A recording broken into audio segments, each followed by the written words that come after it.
ટેકનોલોજીના સમયમાં ચોરી અને લૂંટ જેવા કિસ્સાઓની સામે સાયબર ક્રાઇમના કિસ્સાઓમાં પણ વધારો થઈ રહ્યો છે, જે પોલીસ માટે સૌથી મોટો પડકાર છે। ત્યારે આ પ્રકારના ગુનાઓનો સામનો કરવા માટે ગુજરાત પોલીસ સજ્જ બની છે।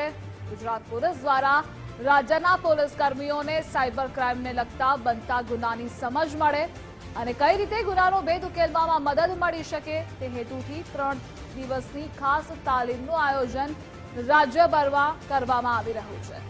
સીઆઈડી ક્રાઇમ દ્વારા સાયબર કમાન્ડો પ્રોજેક્ટ અંતર્ગત રાજ્યભરમાં વિવિધ રેન્જ પ્રમાણે આ તાલીમ કાર્યક્રમનું આયોજન કરવામાં આવી રહ્યું છે, જેમાં પોલીસ કોન્સ્ટેબલથી લઈ ટેકનિકલ અંગે એન્જિનિયરિંગ બેકગ્રાઉન્ડ ધરાવતા કર્મીઓને જોડવામાં આવ્યા।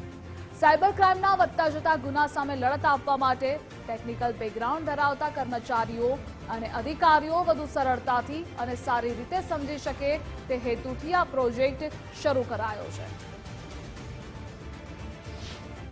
મહેરબાન ડીજીપી સર વિકાસ સહાયના માર્ગદર્શન હેઠળ એક 3 દિવસના સાયબર કમાન્ડોસનું કોર્સનું આયોજન કરવામાં આવેલું છે, જે પેન ગુજરાતમાં આયોજન કરવામાં આવ્યું છે। તો અહીંયા અત્યારે ટોટલ જે ફર્સ્ટ અમારી બેચ છે એમાં 165 લોકોને તાલીમ આપવામાં આવી છે।